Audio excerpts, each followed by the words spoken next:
beberapa bulan setelahnya saya dapat laporan dari Om Pras bahwa ibu ini ketika pertemuan rutin itu sudah wajahnya sudah ceria. Masya Allah, sudah ceria.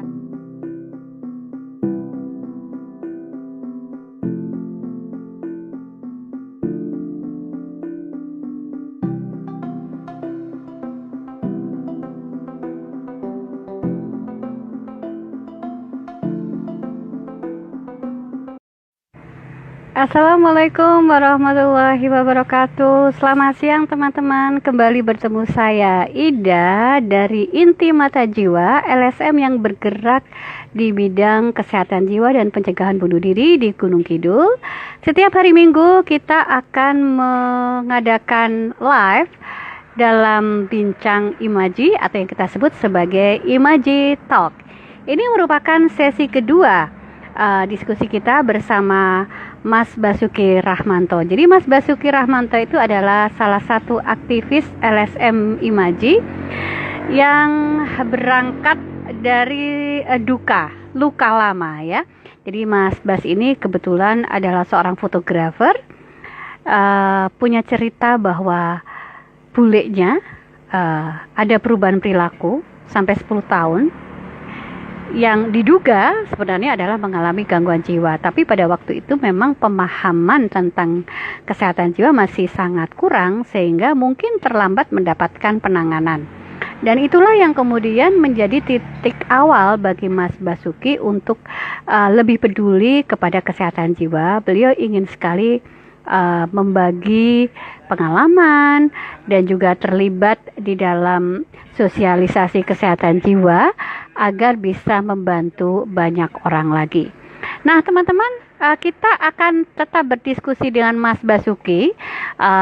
Kita akan membincangkan tentang pengalaman beliau mendampingi teman-teman kita penyintas bunuh diri atau juga orang-orang dengan gangguan jiwa atau mungkin masyarakat awam yang ternyata sangat membutuhkan informasi tentang kesehatan jiwa. Langsung saja teman-teman, saya akan undang Mas Basuki kembali untuk berbincang-bincang. Terima kasih untuk yang masih tetap setia Imaji.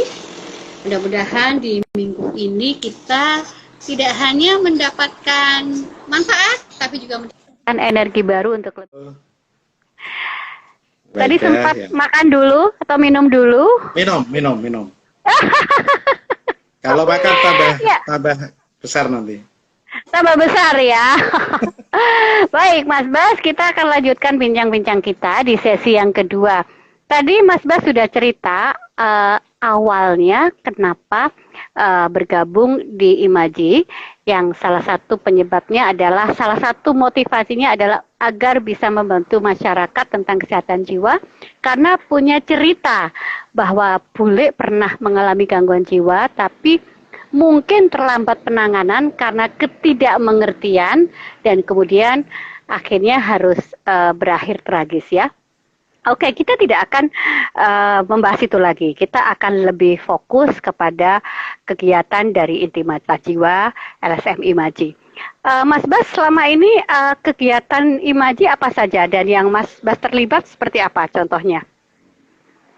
Ya, jadi sebelum ada pandemi ya, ada pandemi itu kan kegiatan rutin Imaji itu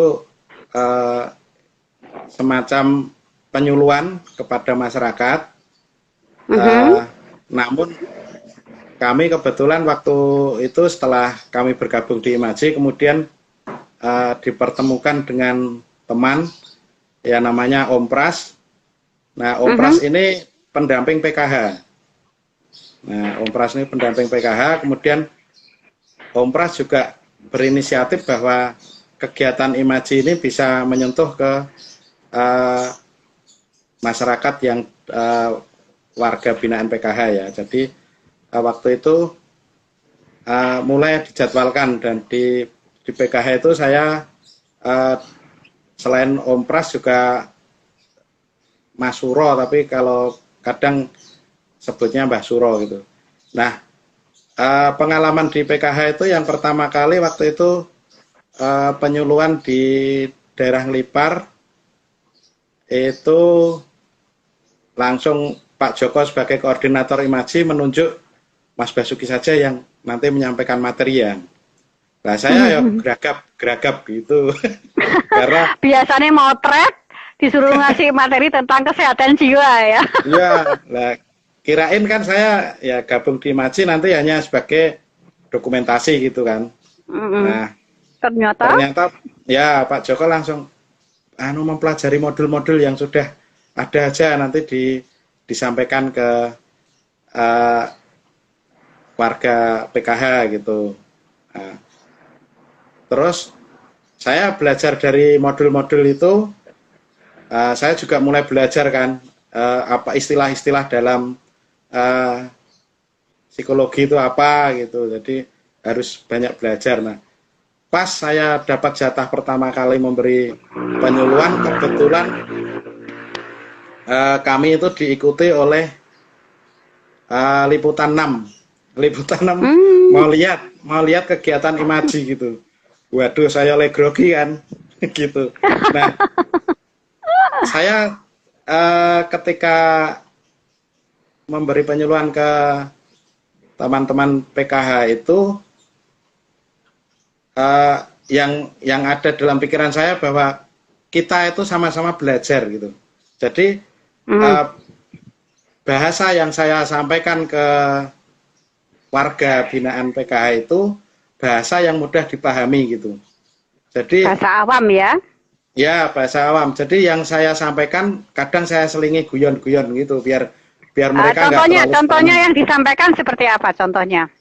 Wah, misalnya pokoknya gejala depresi, misalnya ora doyan mangan blas, biasanya sambel bawang nganggo greh we ngentekke rong piring apa sak cething iki blas ora gelem mangan misalnya. Wes bagi masyarakat desa kan udah ger langsung guyu gitu. Jadi salah satu misalnya gejala-gejala depresi itu disampaikan, nah nanti diselingi mereka kadang guyon-guyon gitu. Nah ketika saya menyampaikan itu ada seorang ibu yang memandang saya itu tak kira ki rada terpesona tapi ternyata ngomong-ngomong gitu kan. Tapi dia sambil agak menangis tuh ya, berambang tuh ya. Itu. Nah, di sana juga ternyata antusias untuk mendengarkan itu luar biasa. Nah, di akhir pertemuan itu si ibu ini menemui kami dari tim imaji, kemudian bertanya dalam mereka ngendikonya dalam bahasa Jawa ya. Tidak apa-apa bahasa Jawa, nanti tak terjemahkan. Ya, kula niku gadah anak. Nah niku anak kula niku nggih. Ciri-cirine kados jenengan niku kadang itu enggak respon, kemudian kadang menyendiri gitu. Kemudian juga ibunya itu juga jadi karena rumahnya agak jauh dengan tetangganya, itu tinggal sendiri. Ibunya sendiri itu juga kurang sosialisasi gitu, sehingga dia merasa juga nggak pede gitu. Kemudian saya bilang ke ibunya bahwa seandainya putrane nanti pulang itu nek saged nggih digawa ten puskesmas mawon. Kemudian nanti ada tenaga kesehatan yang akan memberitahu lebih lanjut keluhan-keluhan putrane niku apa gitu. Nah, dari situ ibu itu kayaknya memang yang lain sudah bubar, ibu masih di situ. Jadi pengen tahu lebih banyak bagaimana penanganan kepada yang gejala-gejala depresi yang saya sampaikan tadi gitu. Terus saya beberapa bulan setelahnya saya dapat laporan dari Om Pras bahwa ibu ini ketika pertemuan rutin itu sudah wajahnya sudah ceria. Masya Allah, sudah ceria. berarti kan dia sudah bisa, karena saya juga Bu pokoknya nek enten masalah mboten sah di pendem piyambak, pokoknya mboten sah dipikir piyambak ning dolan tenggene tangga misalnya. Nah, termasuk yang saya ajak guyon tuh nek tenggene tangga niku mboten sah rasan-rasan sing elek ning curhate niku sing ada yang dipercaya, misal tetangga yang dipercaya niku masalah-masalah pribadi nggih jenengan diungkapkan ke tetangganya kayak gitu. Terus asal tetangganya bisa dipercaya dan bisa memberikan penguatan, guys. Ya, saya bilang kalau ada tetangga yang mungkin mau diajak, kemudian mau diajak sharing, kemudian pokoknya yang penting buatan sah rasan-rasan liyane loh. Saya bilang gitu. Iya, iya. Nah, jadi ya. Ya itu jadi menarik sekali ya.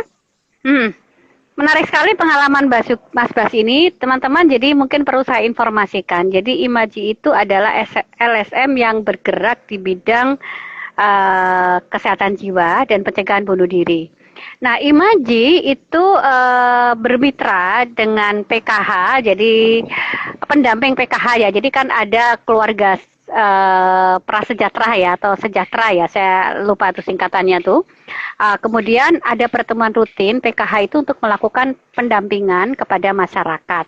Nah, teman-teman Imaji pada saat pertemuan itu ikut mensosialisasikan tentang kesehatan jiwa, tentang pencegahan bunuh diri. Jadi supaya masyarakat juga memiliki persepsi yang sama. Jadi ini berangkat dari dendamnya Mas Basuki karena bulenya sudah 10 tahun tidak mendapatkan pertolongan medis, terlambat gitu ya.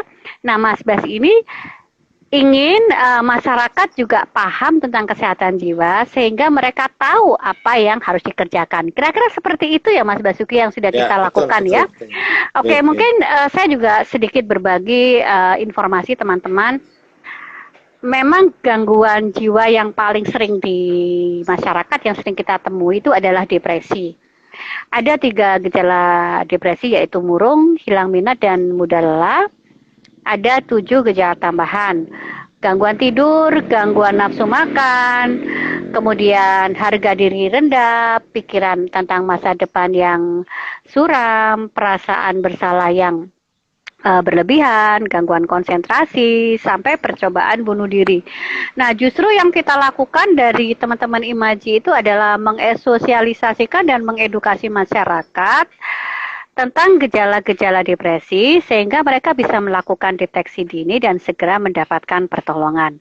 Oke, sekarang kita berlanjut pada pengalaman Mas Basuki sendiri.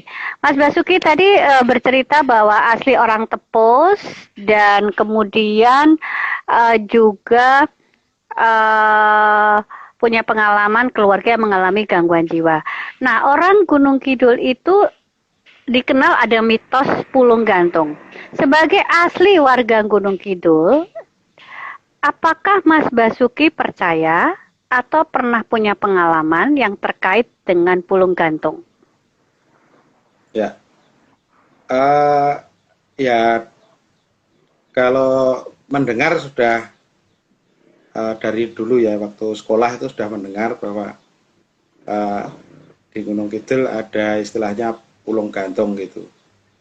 Tapi saya sendiri nggak percaya karena belum pernah lihat gitu. Nah, ketika bergabung dengan Imaji, mitos itu semakin saya tahu gitu. Oh, ternyata ini yang namanya mitos ya gitu. Kemudian waktu itu saya di pertemuan dengan kelompok PKH itu juga saya tanya, Bapak Ibu, pitados boten nek wonten pulung gantung gitu. Nah, kalau di Jogja, di Gunung Kidul sebelah utara itu kebanyakan malah enggak, boten nonton gitu. Gitu. Di daerah Lipar ke utara itu malah sibah-sibah itu enggak percaya gitu. Nah, pernah saya mendampingi wartawan untuk yang penasaran dengan mitos Pulung Gantung, kemudian kami dipertemukan dengan orang sepuh di daerah Wiladeg. Nah, di sana kami sedikit wawancara. Simbah ini umurnya sekitar 80 tahun ya. Saya lupa Simbah siapa, tapi sekitar 80 tahun itu. Kemudian Simbah itu ditanyain oleh wartawan ini, dan saya juga nyimak waktu itu, bahwa beliau pernah melihat ada bola api yang berpindah gitu, banyak semacam itu. Kemudian waktu itu saya tanya ke beliau, panjenengan le mirsani niku pas umur pinten Mbah? Ya sekitar umur 20 tahun gitu. Terus waktu itu saya, berarti pun istilah Pulung Gantung ini pun dangu nggih Mbah. Ya pun dangu, pun wiwit kula nom. Dan jenengan pas waktu itu melihat itu, apakah kemudian ketika bola api itu mengarah ke sana, apakah terus pagi harinya ada yang meninggal bunuh diri dengan cara gantung gitu?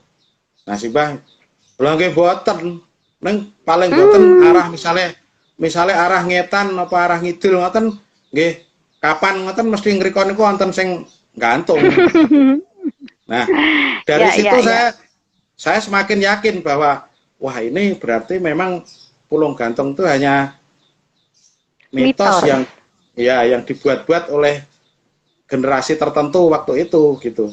Nah, kemudian saya tanya ke Simbah, lah waktu itu ten mriki pun wonten listrik dereng Mbah?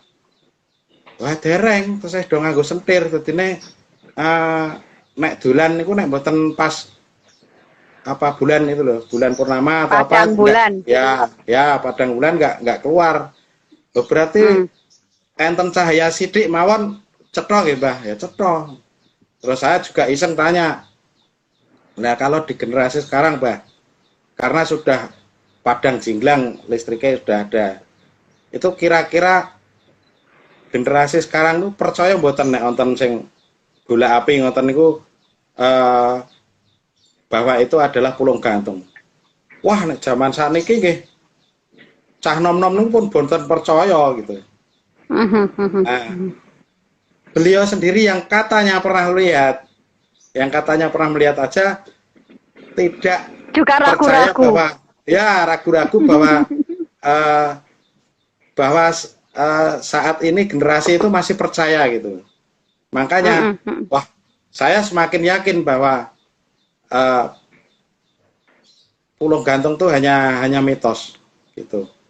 Bahwa kalau ada kejadian kemudian ada dikait-kaitkan dengan Pulung Gantung, mungkin saja itu hanya untuk istilahnya apa ya, pembenaran atau gimana tentang mitos itu gitu. Ya, teman-teman, ketika Mas Basuki menyampaikan opininya tentang masalah Pulung Gantung ini, bukan berarti kita bermaksud untuk kontra dengan mereka yang percaya. Jadi orang percaya dan tidak percaya itu haknya gitu ya. Tapi mungkin yang dimaksud Mas Basuki adalah bagaimana kita itu bisa lebih bijaksana melihat dari sudut pandang yang berbeda-beda.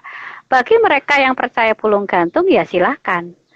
Tetapi mari kita juga membuka wacana kita bahwa kasus bunuh diri yang terjadi menurut teori itu faktor resiko terbesarnya adalah bunuh diri. Dan itu bisa dicegah. Gitu ya. Nah, kemudian yang terkait dengan Pulung Gantung nanti ada sinar dan lain sebagainya, ya namanya juga langit itu pasti ada meteor juga ya, bintang jatuh itu tetap ada, tapi itu juga bukan suatu hal yang mutlak karena kita tidak pernah ada pembuktian secara ilmiah dan selalu cerita itu adalah setelah kejadian, oh ya pantas kemarin ada seperti itu ya. Ini kan dihubung-hubungkan begitu ya. Tadi Simba juga bercerita bahwa ya mungkin nanti di sana ada. Artinya sebenarnya tanpa adanya celorot atau tanpa adanya meteor, sebenarnya kematian itu bisa terjadi di mana saja ya. Oke, Mas Basuki, ini sangat mencerahkan. Setidaknya kita memberikan sudut pandang yang lain ya, karena kita juga prihatin. Masalah pulung gantung ini sering diangkat oleh media karena dianggap memiliki nilai berita yang tinggi. Bagi yang percaya silahkan, karena mungkin juga punya alasan kenapa itu percaya. Bagi yang tidak percaya juga silahkan. Tapi mari kita belajar untuk melihat sesuatu itu tidak hanya dari sudut pandang satu saja, tapi dari sudut pandang yang lain. Mas Basuki, terima kasih yang sudah bersedia berbincang-bincang dengan kita di kesempatan siang hari ini. Teman-teman, saya ingatkan sekali lagi bahwa insya Allah kita dari Inti Mata Jiwa akan rutin mengadakan Instagram Live setiap hari Minggu, mudah-mudahan ya tidak ada halangan, dan kita akan membincangkan tentang topik-topik kesehatan jiwa dan pencegahan bunuh diri. Saya juga mengingatkan, seandainya teman-teman melihat ada tetangga, orang sekitar yang ada perubahan perilaku, lihat ya, kemudian dengarkan apa yang sebenarnya terjadi pada mereka dan silahkan menghubungkan ke layanan kesehatan. Karena masalah kesehatan jiwa itu bukan semata-mata soal sosial ya, tetapi juga masalah kesehatan. Harapan kami adalah Imaji bisa berbuat lebih banyak dan Mas Basuki juga bisa menjadi bagian dari penyadaran masyarakat. Masalah kesehatan jiwa itu sama dengan masalah kesehatan yang lain, karena sehat itu selalu ada unsur jiwa dan raga.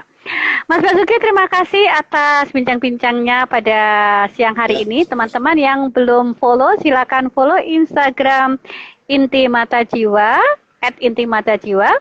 Follow juga Instagram Mas Basuki, bara_fotografi.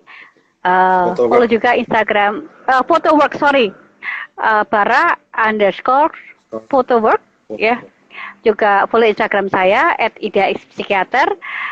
Insya Allah kita akan ketemu lagi di Imajil Talk di kesempatan yang lain dengan topik-topik yang lebih seru.